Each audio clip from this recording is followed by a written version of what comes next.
Nina. If you look on the back of your agenda, you can see our school and after-school domain projects. And the second one is preschool wellness integration, which is led by Jamie Moody for our work group. And it is a cross-domain collaboration with the early childhood domain work group. And Josh and Heather are part of that, so Jamie, part of that early childhood work group. And the idea is that we want to make sure that preschools that are sited on school campuses are also included in wellness activities, the wellness committee, and wellness policy. And so that's kind of like three ways you can go at it, but ideally all three would happen at a particular school district. And not all school districts have preschools on their property, but many of them do, and many of them have quite a few. And thus far there really has not been that connection between the preschools and the wellness at school districts. So we had a couple of presentations by YMCA staff previous to this last year that many of you probably saw. So now we're revisiting that again because there has been some good new developments, and so Heather and Josh are going to share those. Yeah, thank you. So as Deirdre said, you have had information from Lori Hahn talking about the different types of preschools. You have had information from Jake about the different contracts that the YMCA has. Today we're going to be talking about supporting wellness, because we've seen a need for it. I work with schools when we do the NAPSAC, which is the Nutrition and Physical Activity Self-Assessment for Childcare, and sometimes the policy section tends to be a little bit low. Josh, on his contract, tried to look through a national scan to see what kind of preschool language was utilized in wellness plans, and he really didn't come up with very much at all. So we're here to share with you today some great language that you can take back, or you can share with other people that are part of wellness policy committees. And definitely, as Deirdre said, it would be really nice if you got somebody from the preschools, if there are preschools on the campus, involved in those committee meetings. So we're going to break it down into nutrition and physical activity, and then how it relates to staff and parent education. There were two handouts that were in the back next to your sign-in sheet. One was the sample nutrition, and one is the sample physical activities. So with the nutrition, I want you a picture of what preschool looks like, because when you go K through 12, you think they go into a cafeteria, the teachers leave them behind, they go through a cafeteria line, and then they sit down and eat.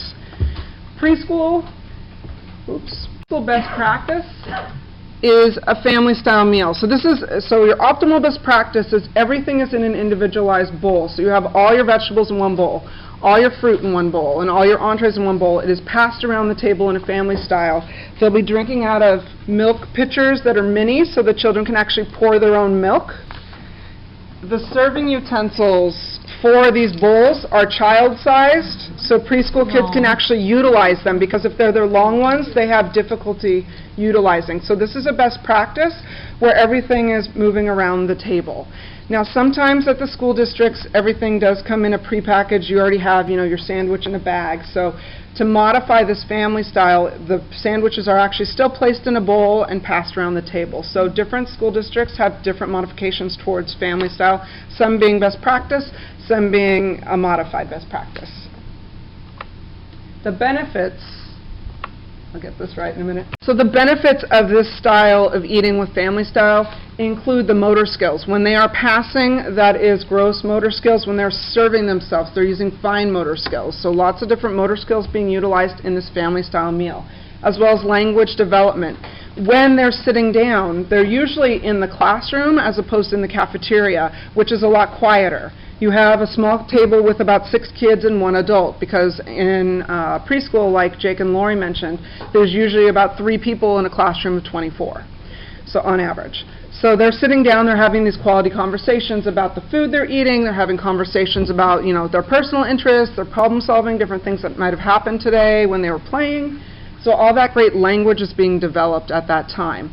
Plus, when they can successfully serve themselves, if a spill happens, we encourage the teachers to clean the spills with the children so that they're learning and becoming a little bit more autonomous and that independent skill. So when they can do that on their own, when they can clean up their plate when they're done, that's improving their self-esteem and self-confidence.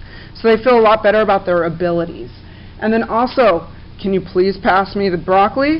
No, thank you, I don't want any more. I mean, those are social skills that are going by the wayside. But the kids, when they're in preschool doing this family style, they're learning this at an early age. And those early patterns are determinant for later habits in life. So hopefully when they get to restaurants and they're older, they'll say, no, thank you, I don't want any more water to the waitress, instead of just shooing her away, right? So the other thing is the independence piece. If the kids learn how to use the tongs when they're in preschool, they can successfully go through that salad bar line or the different line and get their food and feel a little bit better about opening packages or doing things on their own when they've gained that independence piece from preschool. Because there are a lot of parents culturally who think, oh, well, I need to do everything for my child because, that shows that you care. But in preschool, they're developing that independence and that I can do it on my own piece that they need for kindergarten. Plus, with these serving utensils, they can understand portion sizes for themselves, which is a little bit less than the portion sizes for adults. And also, they're starting to recognize those hunger cues. Because they are sitting down and having that conversation, it's taking them longer to eat. You guys all know that when you shovel food because your lunch is only 30 minutes and you spent 20 minutes on the phone, that you can't tell you're full, right? And then you're going on to something else. Well, the same thing with the kids. If they're eating really fast because they want to go play, they're not going to be developing those hunger cues as well. So it's another piece of that preschool family-style mealtime, as well as being exposed to lots of new foods. When the teachers talk about the broccoli or the jicama or the great things that they're seeing, the kids are more likely to try it. I mean, you've seen in K through 12. If you don't tell them what that item is on the salad bar, they're going to bypass it and not even attempt to try it. So it's important that they're getting exposed to all these great new foods. So that is what it looks like. Moving into your sample language that you have.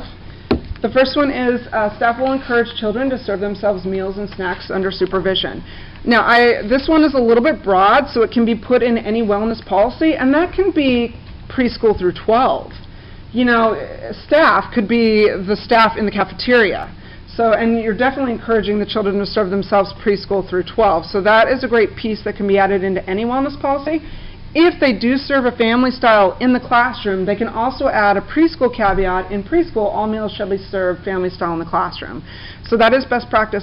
Now, if they're not already practicing that, then you don't really want to put it in the policy and try to make them change, unless that's something the district is going towards, because you might get some, tension with some of the preschool people. So just make sure that's why it's important to have a preschool person on that wellness policy committee or whatever committee may be working with the policies.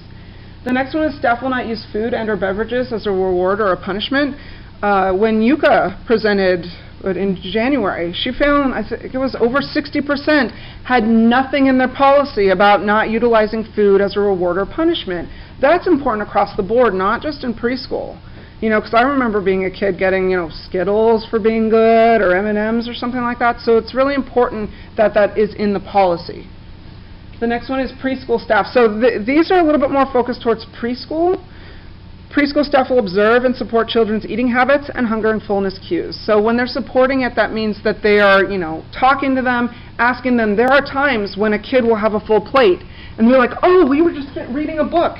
And they want to go back and read that book. When the teacher says, oh, are you full? The kid stops and thinks, wait, because a hunger cue is your brain telling your stomach you're full. That's one of those things that they're not developing yet. If the teacher asks them, they think, oh, wait, no, I am still hungry, but I just loved that book we were reading before we came to eat the meal. So it's important that those hunger cues are being developed and that the teachers are aware of that. The next one is preschool staff will not offer food to calm children or encourage appropriate behavior.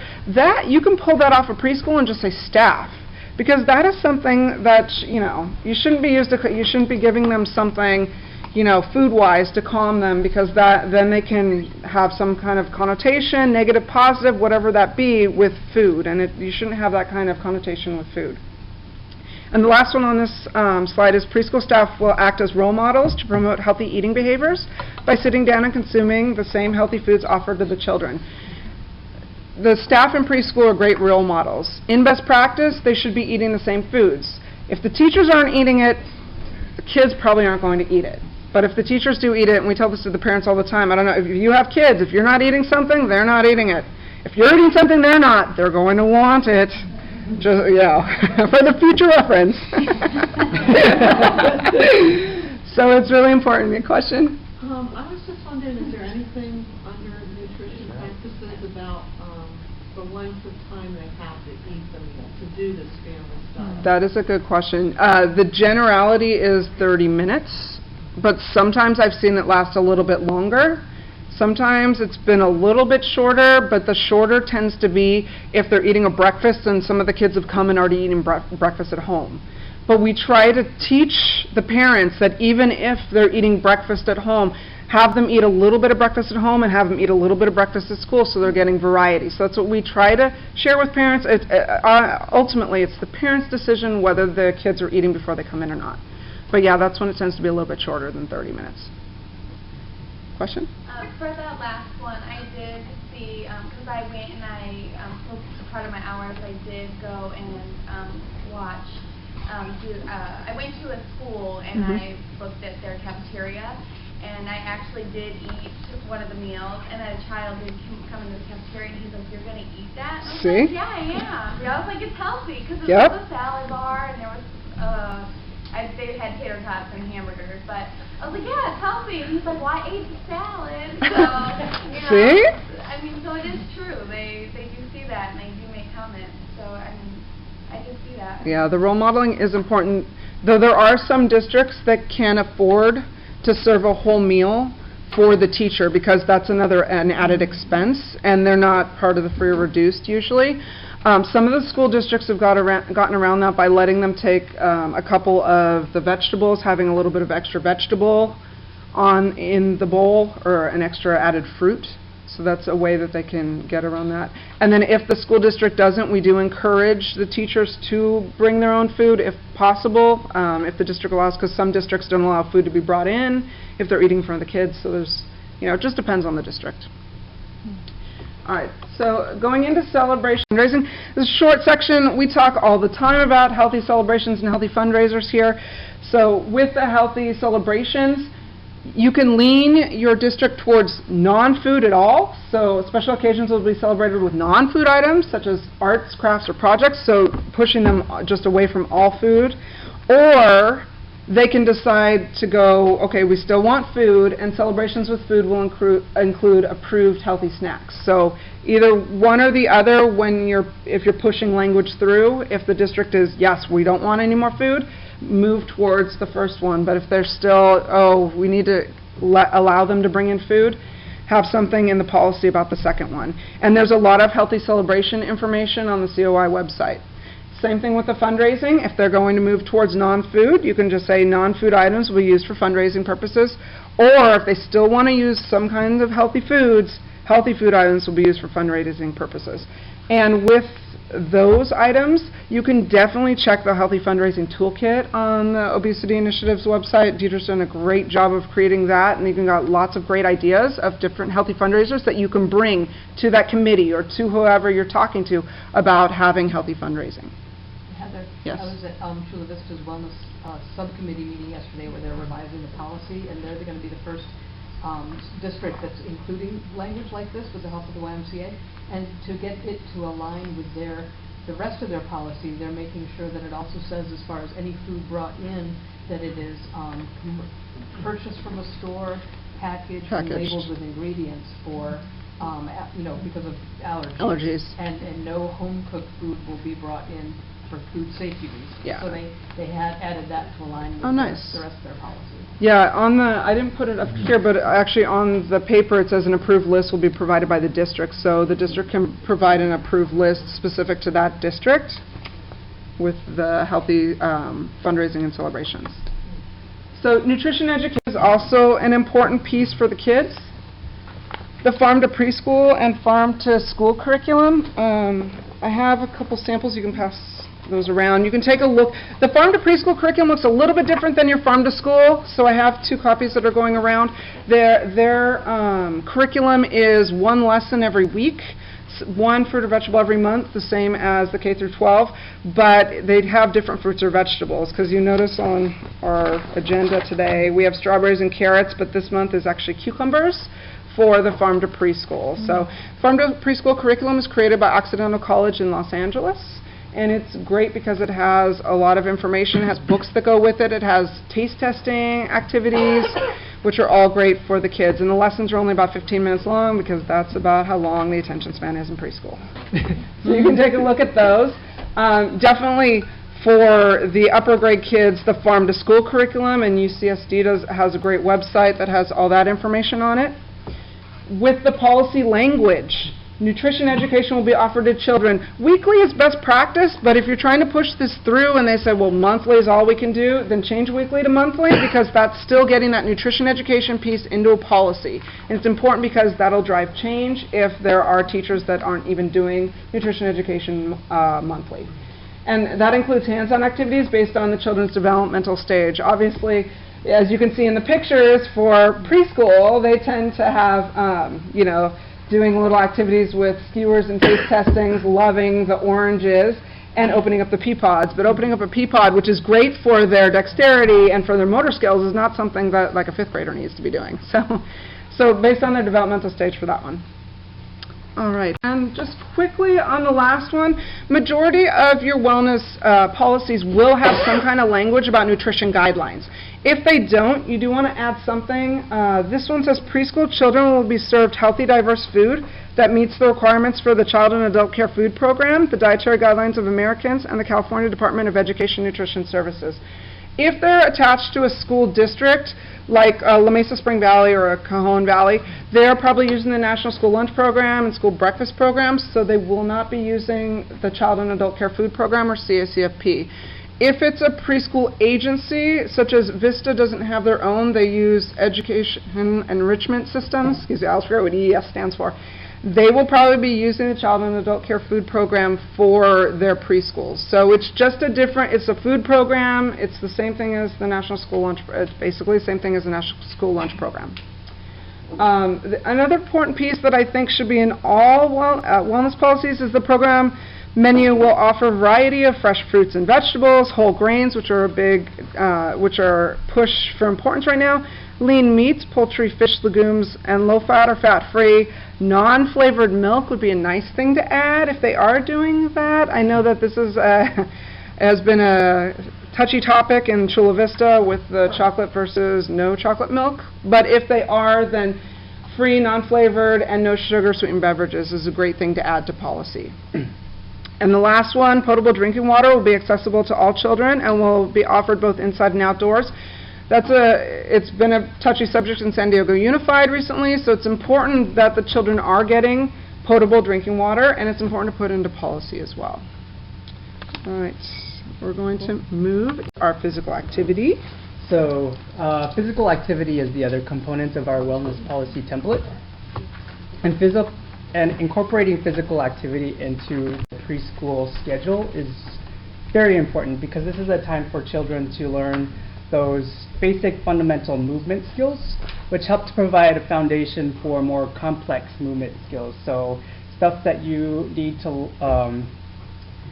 do for sport activity movements, so like soccer, baseball, swimming.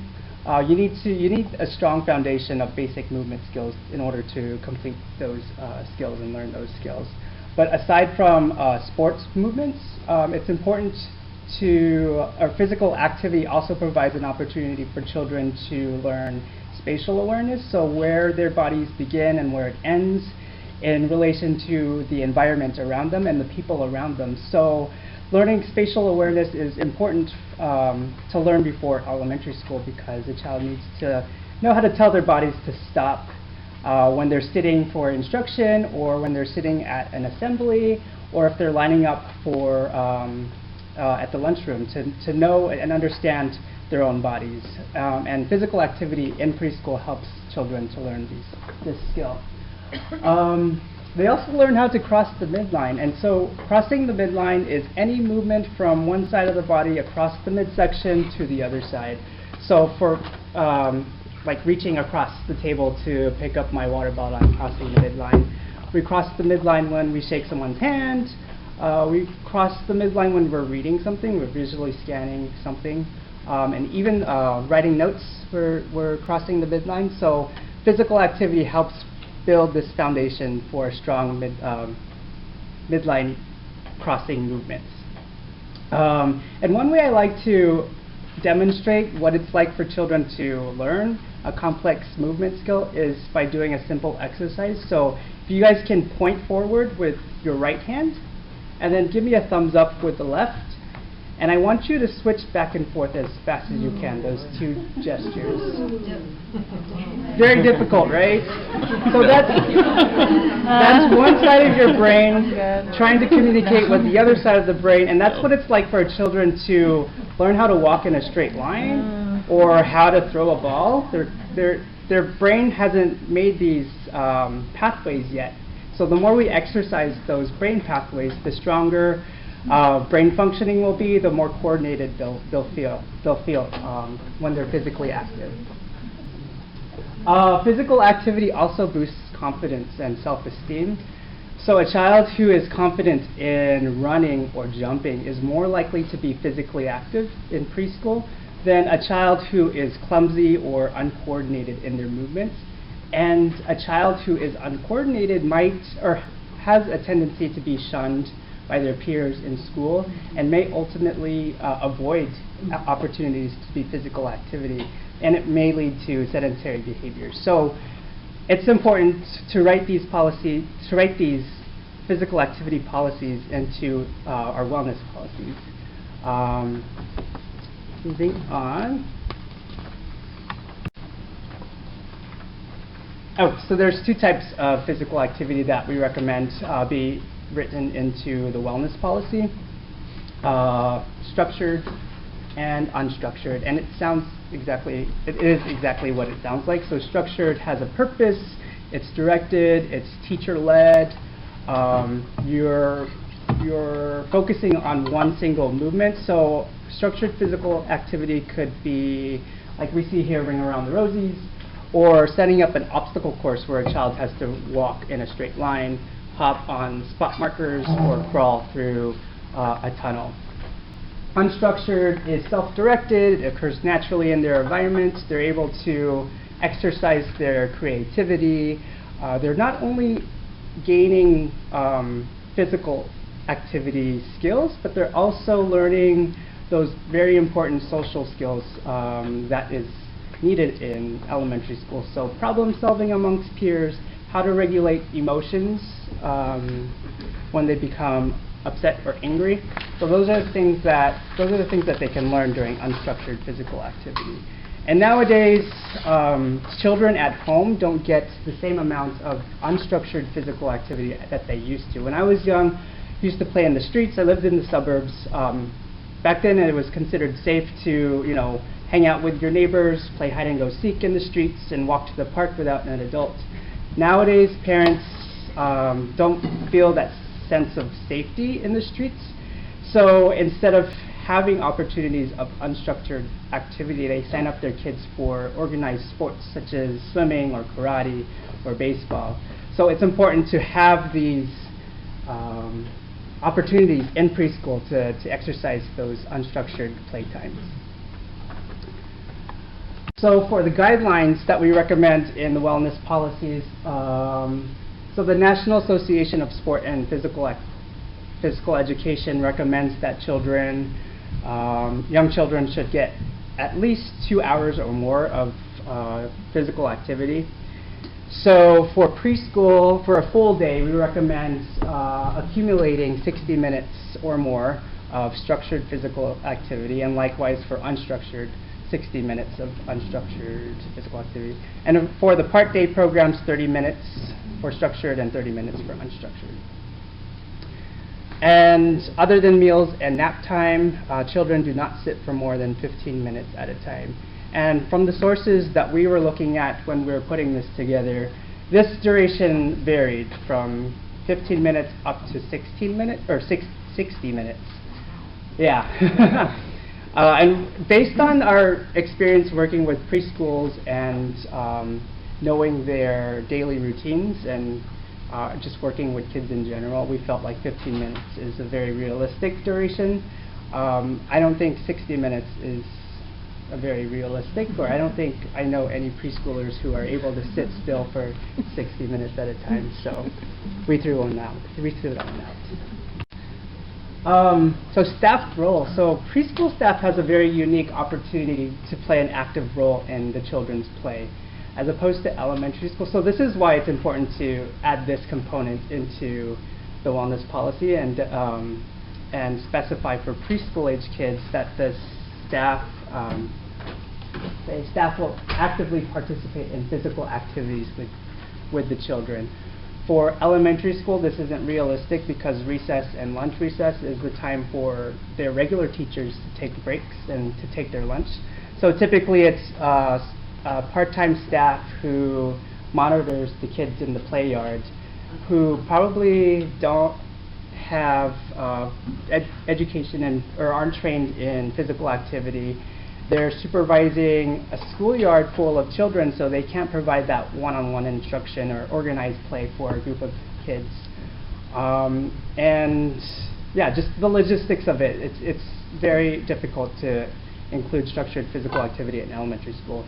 However, for preschool staff, they're with the kids the entire day, even through, and they rotate their breaks throughout the day, but even through outdoor playtime, it's the same staff members and teachers who are with the kids. So they know their kids' abilities, so they're able to provide that one-on-one attention and direct play activities for the kids during playtime. Just like the nutrition piece, children will not be denied scheduled physical education. So not using physical activity or physical education as behavior modification techniques or strategies. And physical activity will not be used as a punishment. So assigning a kid to run laps because they weren't behaving, or giving them some sort of physical task. So these next ones are pretty straightforward. The play environment. Daily schedule will be posted showing children's opportunity for physical activity. This is a great communication piece for parents to show them how long or how much time the children are being physically active throughout the day. And it gives them an idea of the types of activities the children like, so that they can replicate that at home as well. Activities, equipment, and outside play areas are developmentally appropriate and safe. A lot of times on school campuses, the preschool classroom shares the same equipment as the school-age kids, and it's not developmentally appropriate. So I think indicating that in the wellness policy, that the kids play on developmentally appropriate and safe equipment, and also not having trash or sharp objects around or any other hazards. Children wear clothing that allows them to participate fully and move freely and play safely, so requiring kids to wear closed-toe shoes and not wearing clothes that are too tight or restrict movement. We also wanted to include something about sun safety, so shade is provided, and having that open communication and education for parents to apply sunscreen, because I know a lot of school districts don't allow staff to apply sunscreen on the children. So having that information for parents and educating them about sun safety. Water is freely available during both indoor and outdoor activities. And then moving on to screen time. So technology is ubiquitous in the classrooms these days. Computers, television, smartboards, and even iPads. And this recommendation is set forth by the AAP. They recommend no more than 30 minutes per week of screen time in the classroom.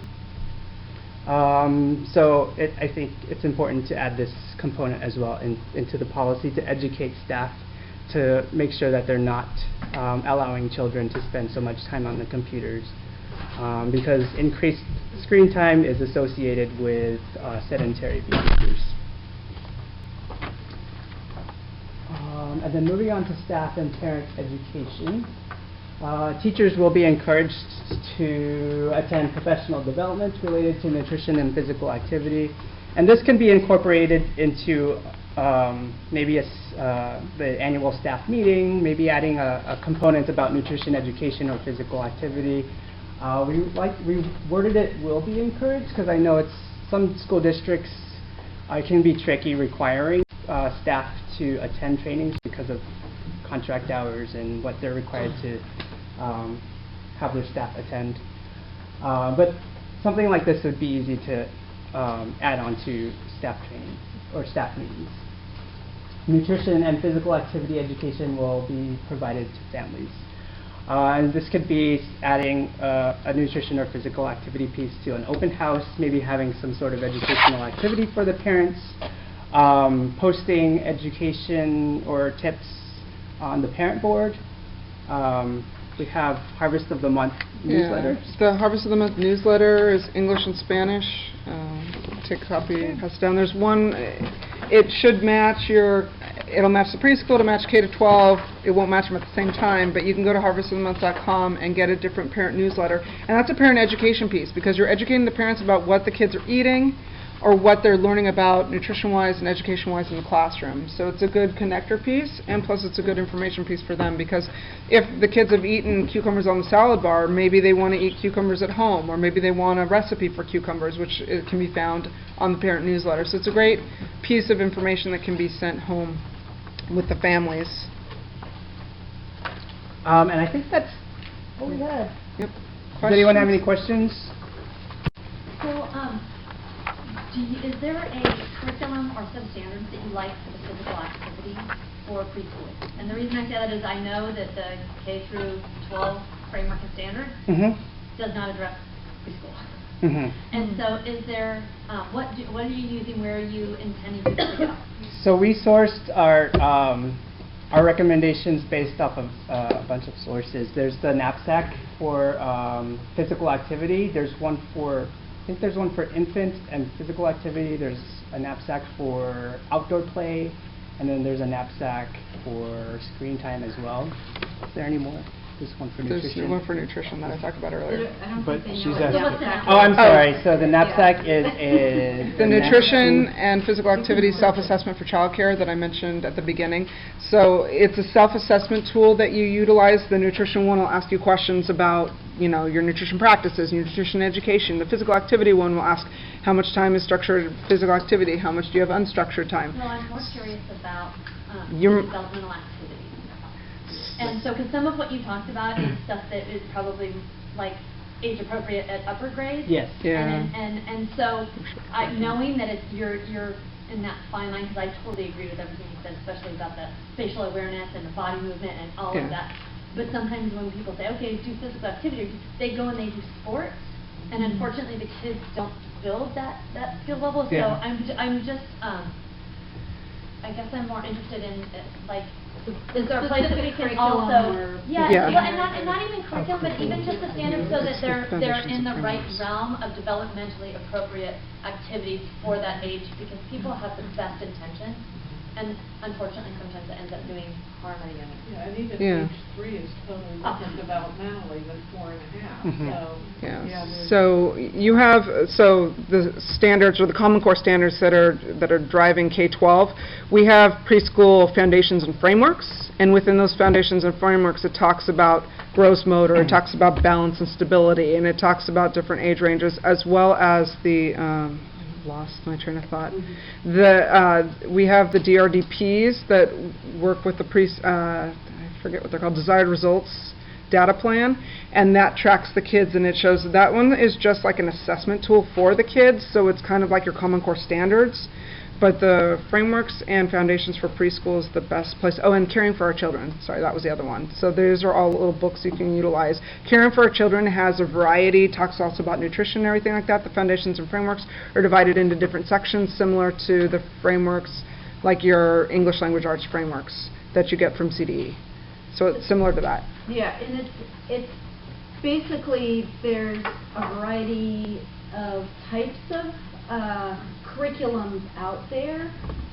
Like I know Head Start was using I Am Moving, you or something. I'm Moving, I'm Learning. Yeah. Moving, I'm Learning. I mean, there's that.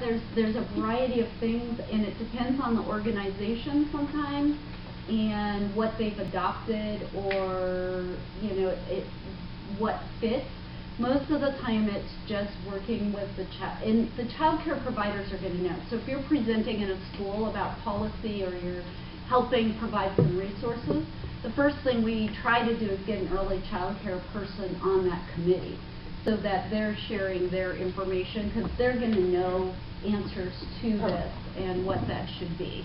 And then in terms of curriculum, a lot of times it's not a curriculum per se. What I find, it's more of strategies.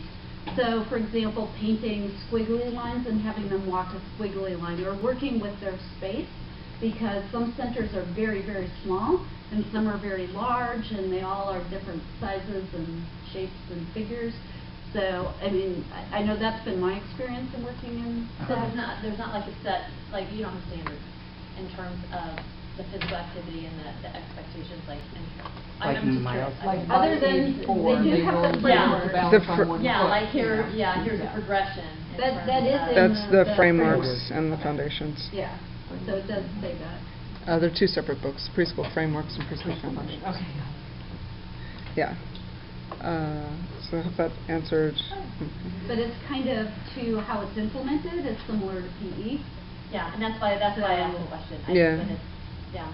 Like, for example, Heather passed out the Diane Craft. She has her own little booklet called Active Play, so she talks about different physical activities. But those are more like strategies, like Jamie said, like walking over a squiggly line, or matching socks and running and kind of thing. And then Spark has a early childhood edition as well that gives providers ideas on how to build a foundation of skills as well. and catch. Yeah. There's several. Yeah. Other questions? Yes. Can you just, how we talked last month about NEOP and our educators and our program and all that kind of thing. So do you want to talk about like what you're doing under NEOP in terms of Yeah. school research and stuff? So this year, we have the Wellness Champion program. I think you guys are all familiar, where we work with childcare providers and help improve their nutrition and physical activity environments. Another component of the work I'm doing is working with school districts as they update their wellness policies, providing assistance, technical assistance in including preschool specific language in their wellness policies. Right now I'm working with Vista, Unified, and I will be working with Warner Springs as well. And then once the board approves the wellness policy, then I will be providing technical assistance to at least 2 of the preschool sites. So helping them introduce or do the new policy work that's been written into the policy. And he's not doing justice, but for Vista, Josh actually incorporated segments of policy specific to preschool for physical activity and for nutrition. So there are 2 great chunks that they incorporated based on, the recommended writings that we have, and they're working on getting an NEC early child care advocate at the meetings also. So we're kind of really working on that to have that representation and help the school staff just understand the lingo, because a lot of the people at the policy meetings may not understand or even know what information to share. And I think also what we've seen is that the more advocacy you can have, the better, because I think it helps depending on your district wellness council. If they hear it from one person, they hear, oh, that's each person's specialty, but sometimes it helps for them to hear it from a few different angles, and then they go, oh, wow, this must be important because I heard it from so-and-so and so-and-so. And Jake, who I mentioned, Jake from the YMCA Childcare Resource Center, who's doing this work in Chula Vista, that's through the REACH grant of CHIP, Community Health Improvement Partners. So I want to mention that too. So it's, the same group, different funding Contracts. sources, Yep, funding working sources. collaboratively so that, the language that they're developing through REACH can be shared with all of us and all the districts that we're working with. And then, YMCA has a focus on 2 specific districts. So everyone kind of doing their part to get this out. And this is the language, so it's not anything that's hidden or anything. It's just putting that together. Yeah. And eventually these will be available on the COI website as well, those two handouts. So you'll be able to access them or send people to them or send people the link to them. But meanwhile, if someone is currently working with the district on revising, they could just get this information from you? Yeah. Okay. Yeah. And there are current policies on the website more specific to the childcare site, but it's still, I think, pretty similar. It's just that we pulled it out to make it a little bit easier, but there's a lot of early childcare stuff already on there. Well, and that's kind of like, next step would be, let's say you did have a child care person at the table and they did incorporate this language and wellness policy. Well, does the actual preschool program have a more all-encompassing wellness policy for its program? You know, being in the district, policy's great, but it's only going to be so much information you can get in there. Yeah. But, you know, do you know that if any of the districts you've worked with, if their actual program has its own standalone policy? So they have something that looks more like a parent handbook that has verbiage that sounds policy. So, but it's still like San Diego Unified. Their parent handbook still needs to be approved by the board if they make changes to it. So, but it is the preschool parent handbook. So it's kind of like telling the parents, we will have 60 minutes of unstructured physical activity today. Yeah. We will serve meals family style. Yeah, so Okay. some of, because the wellness, when you do change wellness policy, you have the committee and it takes months, and the contract I work on is a temporary September to June, and so it ends. So a lot of times, like with La Mesa Spring Valley, with Cajon Valley, with South Bay Union, I've been able to add some of this language into the preschool parent handbook so that they're still seeing that they're eating healthy, nutritious foods, that they have nutrition education. So I've been able to write that in and then get it approval through there. So you're still seeing this language and still getting, I mean, it's not as strong as a wellness policy, but it's still, the parents see it, it's something that they have to abide by. It's still in that same realm. And it sets expectations that parents can, Yes. Okay, so that's a really good strategy that, if you're working with any districts and preschool is kind of part of the conversation, that the parent handbook is another way to get that information. Yes, it is. The other thing is through our work through NEOP is we're working with schools specifically, so we have school site wellness councils, so we try to encourage it incorporated at the school level and have the early childhood representative there also, so that there's also a link at the school level. And since they're working specifically with a lot of early child care, a lot of times their guidelines are way more specific, and even in the school, their practices are much more detailed and specific than the general district ones, because they're willing to they can make more of a commitment. Any other questions? Well, we give some active applause to the YMCA.